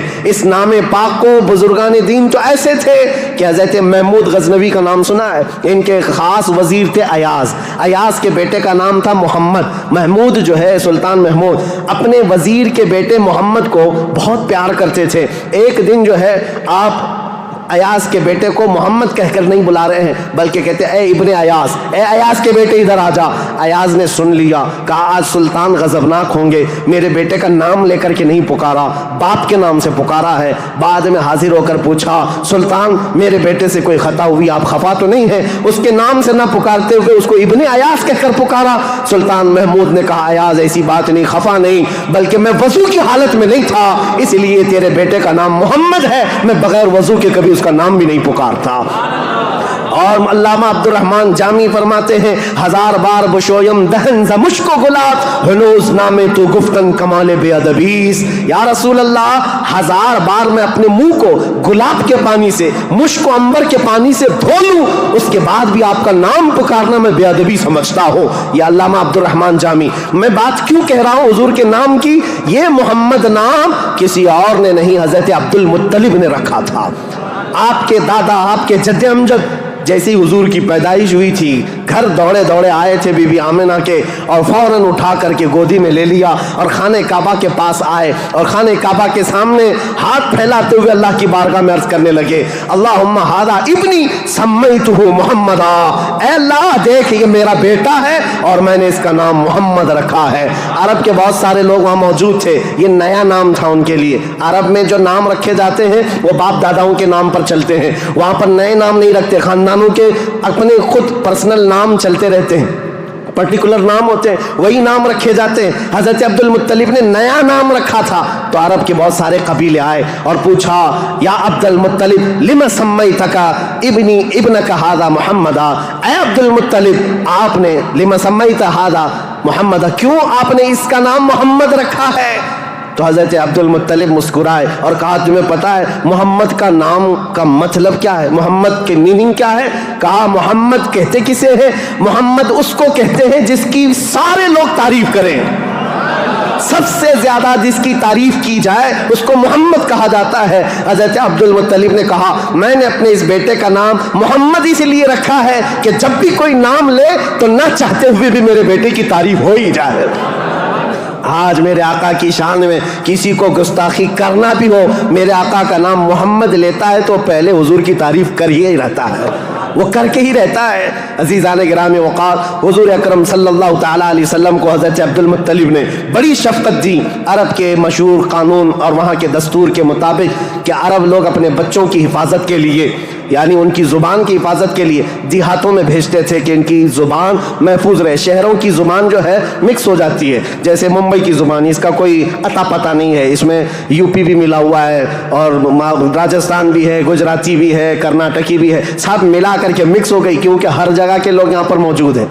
یہ شہر ہے اور شہروں میں ہر علاقے کے لوگ آتے ہیں، اپنی اپنی تھوڑی تھوڑی سی باتیں اس میں داخل کر دیتے ہیں اور یہ ایک مکسچر لینگویج بن جاتی ہے اور اس کو پتہ ہی نہیں رہتا اس کی اوریجنل لینگویج کیا تھی۔ مکہ ایسا تھا کہ ہر جگہ سے لوگ آتے تھے، حج کے لیے آتے تھے اور کئی کئی مہینے رہتے تھے، تو کچھ لوگ عربی جانتے نہیں تھے، کوئی فارسی اس میں داخل کر دیا، کوئی الگ زبان عبرانی داخل کر دیا، سریانی داخل کر دیا، تو وہاں پر زبان کی حفاظت کی بہت ضرورت تھی کیونکہ اس دور میں سب سے بڑا اگر کوئی عہدہ تھا تو زبان کا تھا۔ زبان جس کی اچھی ہو وہ عرب میں سب سے زیادہ عزت والا تھا. تو اس کے لیے مائیں اپنے بچوں کی زبان کی حفاظت کے لیے بچپن میں ان کی پرورش مکہ میں نہیں کرتی تھی, باہر بھیجتی تھی. اس رواج کے چلتے ہوئے 6 مہینے کے بعد حضور صلی اللہ تعالیٰ علیہ وسلم 6 مہینے حضرت آمنہ کی گود میں تھے. پھر وہ حلیمہ سعدیہ کے بخت چمکے, نصیبے چمکے کہ وہ دایا تھیں بنو سعد قبیلے کی. طائف سے آگے ایک علاقہ بنو سعد آج بھی موجود ہے, طائف سے 80 کلومیٹر دور, وہاں سے وہ آئی تھی. 180 کلومیٹر کا سفر کر کے آئی تھی اور مکہ مکرمہ میں انہوں نے رسول پاک صلی اللہ تعالیٰ علیہ وسلم کو گود لے لیا. تفصیلات میں نہیں بتا رہا ہوں, تاریخ ہے کیونکہ ہم مولد شریف میں تفصیلات بیان کرتے ہیں, یہ تاریخ اسلام ہے, اس کے لیے میں چلتی چلتی مختصر جھلکیاں رکھ رہا ہوں. حلیمہ سعدیہ لے کر گئیں, 2 سال پرورش کر کے واپس لے آئیں حضرت آمنہ کے گھر. حضرت آمنہ اپنے نور نظر کو لے کر ساتھ رہتی. جب حضور کی عمر 6 سال کی ہوئی تھی تو 6 سال کی عمر میں حضرت آمنہ مدینہ نکلی, کیونکہ ان کا ننیحال بھی تھا اور اپنے شوہر حضرت عبداللہ کی قبر بھی وہاں تھی. انتقال کے بعد سے وہ گئی نہیں تھی, تو اپنے بیٹے کے بڑے ہونے کے بعد حضور صلی اللہ تعالیٰ علیہ وسلم کو لے کر کے وہ مدینے گئیں, ننیحال گئیں, اور اس کے بعد یعنی حضور کے ننیحال اور پھر واپسی میں حضرت عبداللہ کی قبر سے ہوتے ہوئے آ رہی تھیں. وہاں کی بیماریاں حضرت آمنہ کو بھی جکڑ لیں, ایسی بیمار ہوئیں کہ ابوا ایک جگہ ہے بدر کے قریب, ابوا مدینہ اور مکہ کے بیچ میں. حضرت آمنہ وہ زیادہ دیر آگے چل نہ سکیں, وہیں پر آپ کی وفات ہو گئی. حضور پاک صلی اللہ علیہ وسلم کی عمر پاک 6 سال کی ہے. خود رسول محترم صلی اللہ علیہ وسلم نے اپنے ہاتھوں سے اپنی ماں کو دفن کیا. حضور کے ساتھ اس وقت آپ کے والد کی ایک کنیز تھیں ام ایمن, یہ ساتھ رہتی تھیں. اور بس حضور صلی اللہ تعالیٰ علیہ وسلم واپس مکہ جب آئے, حضرت عبد المطلب کو جیسے پتہ چلا کہ حضرت عبداللہ کی بیوی آمنہ بھی انتقال کر گئیں, وہ فرط غم میں, جوش غم میں حضور صلی اللہ تعالیٰ علیہ وسلم کو ایسے قریب کر لیے کہ ایک لمحے کے لیے بھی اپنے آنکھوں سے اوجھل نہیں ہونے دیتے. لیکن ہوا کیا, مشیت عز دی جو چاہے. 8 سال کی عمر تھی میرے آقا کی, دادا حضرت عبد المطلب بھی فوت ہو گئے. یہ دور گزرتا گیا. دادا حضرت عبد المطلب نے اپنے انتقال سے پہلے اپنے بیٹے حضرت عبداللہ کے سگے بھائی جناب ابو طالب کے حوالے کر دیا تھا اپنے اس پوتے کو. حضور صلی اللہ تعالیٰ علیہ وسلم کو جناب ابو طالب کے حوالے کر دیا اور کہا کہ تم اس کی نگرانی کرنا. تو جناب ابو طالب نے ایسی نگرانی کی کہ ابو طالب کے گھر میں بیٹے تو ہوئے, ان کے بیٹے عقیل ہیں, ان کے بیٹے جعفر ہیں, ان کے بیٹے حیدر کرار, علی و مرتضیٰ ہیں, لیکن حضور صلی اللہ تعالیٰ علیہ وسلم کی پرورش میں ایسا کمال کا کردار ادا کیا کہ اپنے بیٹوں کو بھی کچھ نہیں سمجھتے حضور کے آگے, حضور اکرم صلی اللہ علیہ وسلم کے آگے. ایک روایت جو ہے بدن میں رونگٹے کھڑے کر دیتی ہے. میں آج بھی بحث نہیں کروں گا ایمان ابو طالب کے متعلق, ہمارا قتل آرا بحثوں میں سے ہمارا ٹاپک آج تاریخ اسلام ہے, لیکن ان کی پرورش کا انداز ایسا تھا. صرف ایک بات اگر میں بتا دوں, شعب ابی طالب میں جب 3 سال تک مکہ والوں نے حضور صلی اللہ علیہ وسلم کا بائیکاٹ کیا تھا, سوشل بائیکاٹ, کبھی بھی حملہ ہونے کا اندیشہ رہتا تھا کہ لوگ آ کر کے حضور کو قتل نہ کر دیں. رات کے وقت, کیونکہ عرب اتنے دشمن تھے رسول پاک صلی اللہ علیہ وسلم کے اعلان نبوت کی بات کر رہا ہوں, یہ روایت بیچ میں عرض کر رہا ہوں. جناب ابو طالب رات کے وقت جب حضور سو جاتے تھے تو ان کو اٹھا کر کے دوسری جگہ سلاتے اور حضور صلی اللہ علیہ وسلم کی جو جگہ خاص تھی, حضور کی جو چادر تھی, اس جگہ اپنے بیٹے کو سلا دیتے تھے اور یہ کہتے ہماری نیند کے وقت میں اگر کوئی دشمن آ کر حملہ بھی کرے تو محمد پر حملہ نہ ہو, میرے بیٹے پہ حملہ ہو. یہ کمال کی شفقت کے ساتھ انہوں نے پرورش کی ہے رسول اللہ صلی اللہ علیہ وسلم. جب آپ کی عمر پاک 12 سال کی تھی حضور اکرم صلی اللہ علیہ وسلم کی, جناب ابو طالب کے ساتھ آپ تجارت کے لیے نکلے ملک شام, کیونکہ خاندانی مشغلہ تھا تجارت. ابو طالب ساتھ میں لے کر کے گئے. یہ وہ ٹرننگ پوائنٹ ہے تاریخ کا کہ بیچ راستے میں ایک بحیرہ راہب, ایک عیسائی پادری تھا, جہاں پر یہ قافلہ رکا تھا. بحیرہ راہب نے دیکھ کر کے ہی کہا ہذا سید المرسلین, یہ رسولوں کا سردار آیا ہے. عیسائیوں نے پوچھا تمہیں کیسے پتا؟ کہا میں نے ان کو دیکھا, 12 سال کی عمر کے, جب یہ آ رہے تھے رات کے وقت پہاڑوں کے اوپر سے اتر رہے تھے, میں نے دیکھا کہ سارے پہاڑ سارے جتنے بھی درخت ہیں وہ اس 12 سالہ لڑکے کے لیے سجدے میں گرے ہوئے ہیں. اور میں نے دیکھا کہ دن میں یہ جب چلتے ہیں تو سورج کی روشنی ان پر نہیں پڑتی, بادل کا ایک سایہ ان کے اوپر سایہ بنائے ہوئے چلتا ہے, بادل کا ایک ٹکڑا سایہ بنائے ہوئے چلتا ہے. یہ بحیرہ راہب نے ابو طالب کو بلا کر پوچھا یہ کون ہے؟ کہا میرا بھتیجا ہے. کہا میری ایک بات سن لو، اچھا ہوگا کہ تم ان کو ملک شام مت لے جانا، وہاں یہودی ہیں، وہ ان کے قتل کے در پہ ہو جائیں گے، کیونکہ وہ اس انتظار میں ہیں کہ آخری نبی ان کے خاندان میں پیدا ہوگا، یہ تو تمہارے خاندان کا نصیبہ ہے، اگر تم لے جاؤ گے تو یہودی قتل کر ڈالیں گے، تم یہیں سے ان کو واپس مکہ لے جاؤ۔ جناب ابو طالب گھبرا گئے، ڈر گئے، کہا کہ میں اپنے اس بھتیجے کو ملک شام نہیں لے جاؤں گا۔ بیچ راستے سے ہی رسول پاک صلی اللہ تعالیٰ علیہ وسلم کو لے کر وہ مکہ واپس آئے۔ یہ وہ بشارت تھی، 40 سال کے بعد حضور نے اپنی نبوت کا اعلان فرمایا، لیکن خبریں تو 12 سال سے ہی مشہور ہو چکی تھیں، خبریں ہو چکی تھیں۔ بحیرہ راہب نے یہ کہا۔ اس کے بعد حضور پاک صلی اللہ تعالیٰ علیہ وسلم تجارت کو اپناتے رہے۔ جب آپ کی عمر پاک 25 سال کی تھی تو مکہ مکرمہ کی ایک معزز خاتون، بڑی مالدار خاتون تھی، حضرت خدیجہ، جن کے 2 شوہروں کا انتقال ہو چکا تھا، اب وہ کسی سے شادی کرنے کے موڈ میں کبھی نہیں تھیں، لیکن وہ بڑی مالدار تھیں۔ انہوں نے اپنا مال تجارت کسی کو دے کر کے، انویسٹ کروا کر کے تجارت کرواتی تھیں۔ جب ان کو پتہ چلا محمد صلی اللہ علیہ وسلم بڑے امانت دار ہیں، بڑے ہی دیانت دار ہیں، تو اپنا مال ان کو دیا اور کہا کہ تم تجارت کرو اور نفع کما کر کے لے آؤ۔ رسول پاک صلی اللہ علیہ وسلم ان کا مال تجارت لے کر ملک شام گئے، اور اتنا نفع ہوا اس مال میں۔ واپس جب آ رہے تھے تو حضرت خدیجہ کا ایک غلام میسرہ تھا۔ حضرت خدیجہ نے کہا تھا میسرہ تم ہمیشہ محمد پر نظر رکھنا، دیکھتے رہنا یہ کیسی کیسی تجارت کرتے ہیں، کتنا نفع کرتے ہیں، اسی لیے نہیں کہ خرد برد ہوگا، اس لیے کہ مدد کے طور پر۔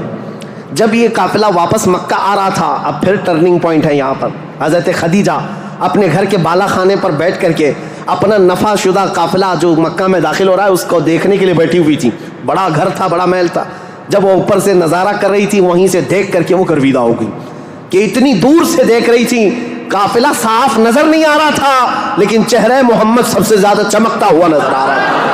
حضرت خدیجہ کہتی ہے میں نے چاند کو بھی اتنا تیزی سے چمکتے نہیں دیکھا جس طرح ملک شام سے یہ لوٹتا ہوا قافلہ محمد کا چمکتا ہوا چہرہ لے کر آ رہا تھا۔ حضرت خدیجہ کہتی ہیں عجیب حالت تھی، قافلہ تو تجارت کر کے آ رہا ہے، لیکن میں نے دیکھا اس قافلے کے اوپر جو دھوپ کا وقت ہے، اس وقت آسمان کا ایک ٹکڑا، بادل کا ایک ٹکڑا سایہ بن کر کے چلتا ہوا آ رہا ہے، جس طرف محمد جا رہا ہے اس طرف وہ ٹکڑا بھی چلتا جا رہا ہے، آگے پیچھے نہ جانے کون سی مخلوق چل رہی تھی۔ حضرت خدیجہ کا دل یہیں سے بے قرار ہوا۔ ملک شام سے تجارت کر کے واپس آنے کے بعد، جبکہ حضرت خدیجہ کی 2 شادیاں آلریڈی ہو چکی تھی، انتقال ہو چکے ان کے شوہروں کے، 40 سال کی عمر ہو چکی تھی، شادی کرنے کا کوئی خیال نہیں تھا، لیکن حضور پاک کے چہرے پاک کو دیکھنے کے بعد، ان کی خصوصیات دیکھنے کے بعد، نفع لیتے ہی آپ نے پیغام بھیج دیا محمد صلی اللہ تعالیٰ علیہ وسلم سے، کہا کیا آپ مجھ سے نکاح کرنا چاہیں؟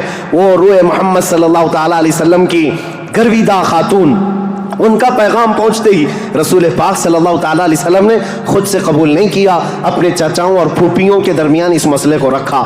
جناب ابو طالب تھے، سارے پھوپھیاں اور چچا بیٹھے، ان کے سامنے رکھا کہ حضرت خدیجہ کے پیغام نکاح آیا ہوا ہے۔ سارے لوگوں نے کہا تمہیں پتہ ہے خدیجہ پورے مکہ میں طاہرہ کے نام سے جانی جاتی ہیں، سب سے پاکیزہ خاتون، عزت تو ایسی تھی کہ ادنا سے ادنا آدمی بھی اور اونچا سے اونچا آدمی بھی حضرت خدیجہ کی طرف چہرہ اٹھا کر نہیں دیکھتا، ان کی عزت بڑی تھی۔ کہا کہ اگر محمد تمہارے لیے ان کی طرف سے پیغام آیا ہے تو قبول کر لو۔ رسول پاک صلی اللہ تعالیٰ علیہ وسلم نے جواب بھیجا کہ مجھے بتایا گیا ہے کہ مکہ میں سب سے شریف خاتون اگر کوئی ہے تو وہ خدیجہ کا نام ہے۔ میرے عزیزو خاتون شریف کیوں نہ ہوگی؟ اس لیے کہ جس کے پیٹ سے پیدا ہونے والی بیٹی فاطمہ الزہرا ہو، سیدہ کائنات ہو، تو پھر ماں کا عالم کیا ہو سکتا ہے؟ اللہ کریم نے یہ انتخاب فرمایا تھا۔ رسول کریم صلی اللہ تعالیٰ علیہ وسلم نے اس نکاح کو دل و جان سے پسند کیا۔ نکاح کی تقریب ہوئی، نکاح کی تقریب میں جناب ابو طالب اور حضور کے سارے چچا اور پھوپھیاں بھی شریک ہوئے۔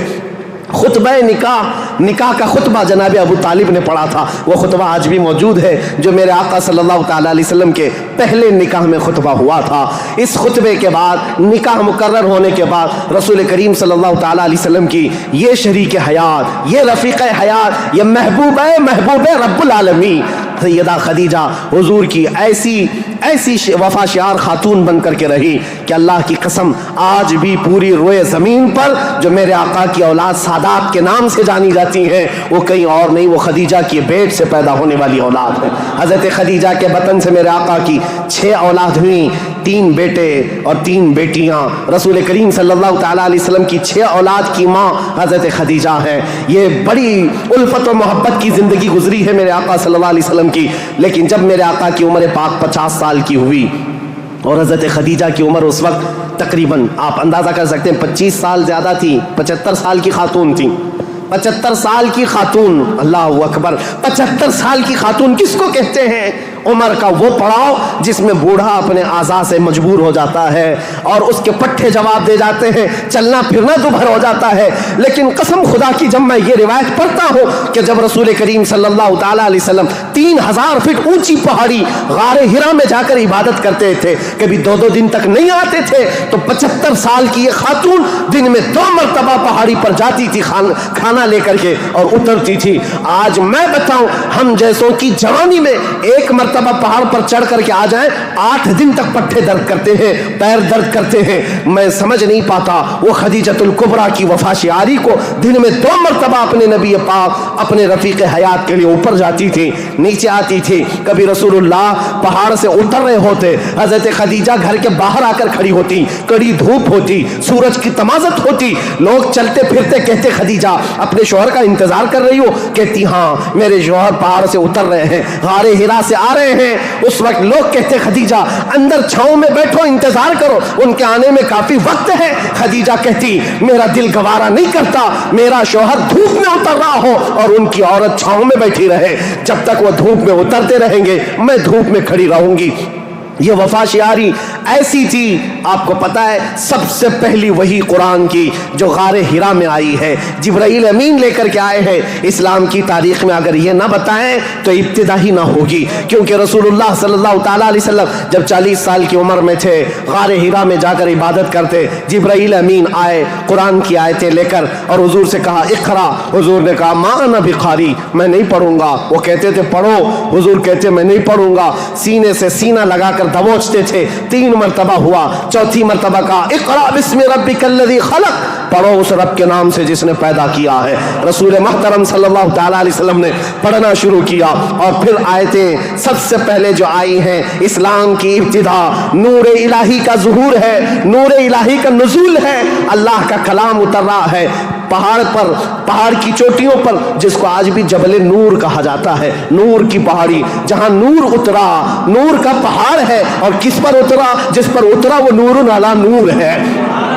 قرآن کی آیتیں آئیں اقرأ بسم ربک الذی خلق خلق الانسان من علق اقرأ وربک الاکرم الذی علم بالقلم علم الانسان ما لم يعلم۔ یہ 5 آیتیں دے کر جبرائیل امین چلے گئے۔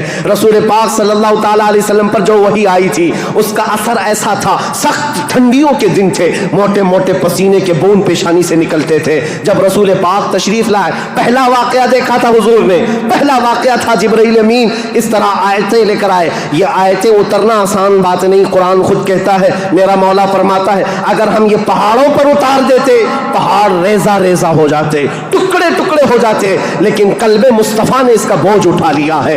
رسول اللہ کے دل نے اس امانت کو اٹھایا تھا، لیکن چل کر کے دنیا کا وہ پہلا انسان، دنیا کی وہ پہلی شخصیت ہے جس کو قرآن سنایا میرے آقا نے، وہ کوئی اور نہیں، ام المومنین سیدہ خدیجۃ الکبریٰ ہے۔ آئے رسول پاک صلی اللہ تعالیٰ علیہ وسلم، گھر آتے ہی فرمایا میرے پاس ایک فرشتہ آیا، سینے سے سینے لگایا اور اس نے یہ آیتیں اللہ کی طرف سے سنائی، مجھے کمبل اڑاؤ، زمیلونی زمیلونی، بار بار کہتے مجھے کمبل اڑاؤ، سخت ٹھنڈیاں لگ رہی ہیں۔ سیدہ خدیجۃ الکبریٰ کی باتیں یاد رکھو، تاریخ میں آج بھی لکھی ہوئی ہیں۔ ڈھارس بندھانے والی، تسلی دینے والی، حوصلہ دینے والی خاتون ہو تو زندگی کمال کی ہے۔ عزیزان گرامی کہتی ہیں اے محمد عربی صلی اللہ تعالیٰ علیہ وسلم، اے اللہ کے رسول، آپ یتیموں کا بوجھ اٹھاتے ہیں، آپ بیواؤں کی مدد کرتے ہیں، آپ کمزوروں کا ہاتھ پکڑتے ہیں، آپ کے ساتھ کبھی برا ہو ہی نہیں سکتا، یہ جو اترا ہے وہ آپ کی بھلائی کے لیے ہے۔ ان قریب آپ دیکھیں گے زمین و آسمان کی ساری چیزیں اللہ تعالیٰ آپ کے لیے مسخر فرما دے گا۔ یہ خدیجۃ الکبریٰ رضی اللہ تعالیٰ عنہ کی حوصلہ افزائیاں تھی۔ یہاں سے میرے آقا صلی اللہ تعالیٰ علیہ وسلم پھر مکہ تشریف لائے، اور آپ کو پتہ ہے سب سے پہلے مکہ مکرمہ میں اب تاریخ اسلام کی شروعات ہے، تاریخ اسلام کی شروعات ہے۔ اسلام کی تاریخ سے پہلے میں نے اتنا بیک گراؤنڈ بتا دیا، تاریخ بتا دی، حالات بتا دیے، سیاسی حالات، مذہبی حالات، اخلاقی حالات۔ اب جو شروعات ہوئی وہ کہاں سے؟ غار حرا سے شروعات ہوئی، اور اس کے بعد سب سے پہلے گھر آئے میرے آقا، اور سب سے پہلا مسلمان جو اسلام میں داخل ہوتا ہے وہ کوئی اور نہیں، ام المومنین خدیجۃ الکبریٰ ہے۔ گھر والی سب سے پہلے اسلام میں داخل ہوئی ہیں۔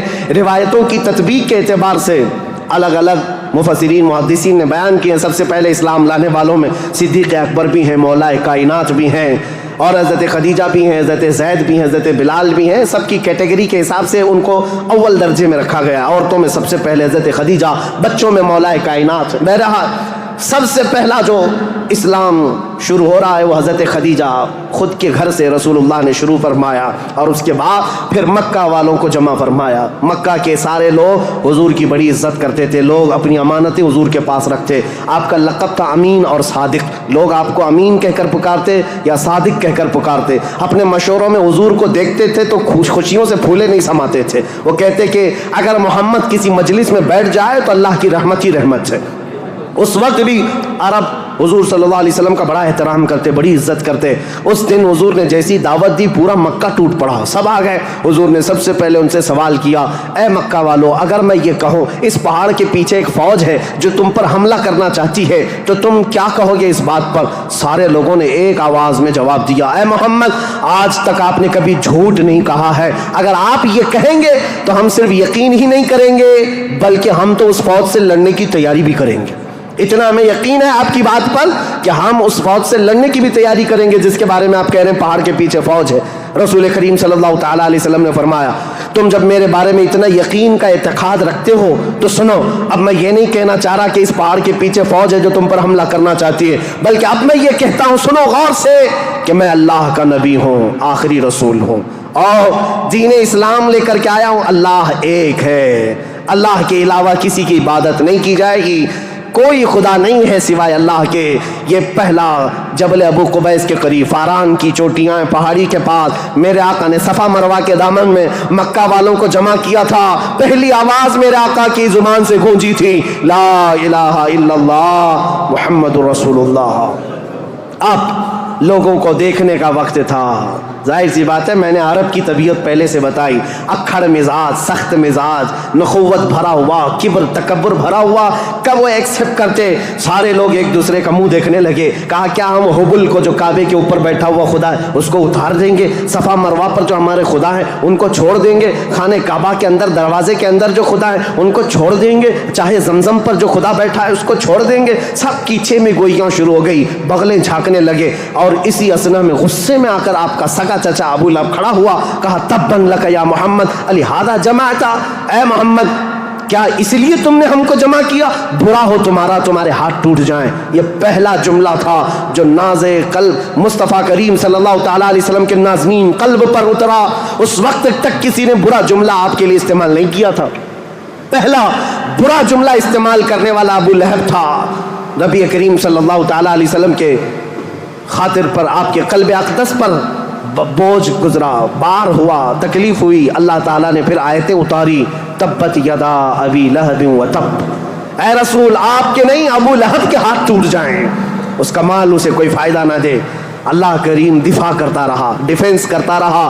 رسول کریم صلی اللہ تعالیٰ علیہ وسلم اس دعوت کو لے کر چل پڑے، پورا مجمع تھا مکہ کا، لیکن کوئی آگے اٹھ کر کھڑا نہیں ہوا کہ اے محمد ہم مانتے ہیں آپ کو اللہ کا رسول، آخری رسول، آپ جو دین لائے اس کو مانتے ہیں، آپ کا جو خدا ہے اس کو مانتے ہیں۔ نہیں، کوئی نہیں تھا۔ لیکن بات اتنی ہے، اس مجمع سے ابھی میرے آقا ہٹے نہیں تھے۔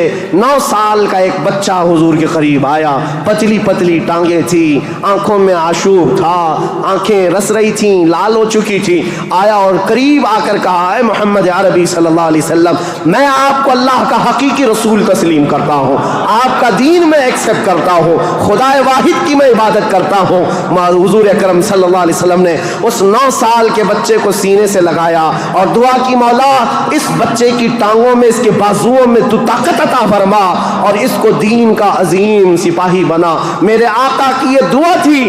9 سال کا وہ کم کمزور بچہ جو سب سے پہلے حضور کی دعوت پر لبیک کہا تھا، آج پوری دنیا شرق و غرب شمال و جنوب میں اس کو اگر پکارتی ہے تو اسد اللہ الغالب، شیر خدا حیدر کرار کے نام سے جانتی ہے۔ اس کی طاقت کو کون جانے، اس کی طاقت کے قریب کون پہنچے؟ لا فتح الا علی، لا سیف الا ذوالفقار۔ اس حیدر کرار کو جو طاقت و قوت تھی، جو خیبر شکن ہے، پھاٹک کو اکھاڑ کر پھینک دینے والا، مرحب کے لوہے والے لباس پر تلوار کی ایک ضرب لگا دے تو اس کے سر سے لے کر سینے تک ٹکڑے کر دینے والی تلوار رکھنے والا، یہ طاقت کہیں اور سے نہیں، یہ دعائے مصطفیٰ سے ملی ہوئی ہے۔ میرے آقا صلی اللہ تعالیٰ علیہ وسلم کی اسلام کی تبلیغ کی شروعات یہاں سے ہوئی۔ اب اس کے بعد مکہ مکرمہ کے جو حالات تھے، سیرت مصطفیٰ کے بیان میں آپ نے تقریباً سن لیا ہے۔ تقریباً 13 سال میرے آقا نے مکہ مکرمہ میں تبلیغ فرمائی، مشقتیں اٹھائی، مصیبتیں برداشت کی، کئی صحابہ کی یہاں پر شہادتیں ہوئی۔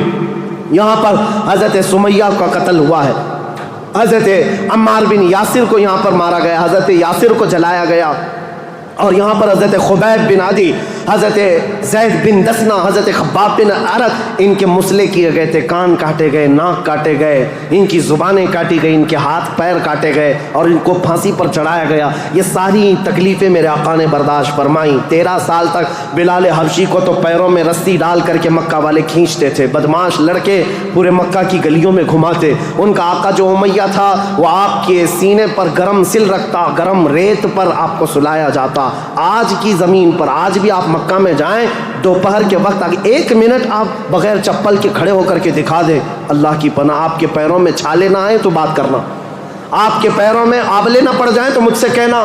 لیکن وہ بلال حبشی کو پورا دن گرم ریت پر سلایا جاتا، پیٹ گل گئی تھی اور ان کے پیٹ سے گوشت نکل کر کے چربی میں تبدیل ہو گیا، چربی نکل گئی تھی، ریڑھ کی ہڈی دکھتی تھی۔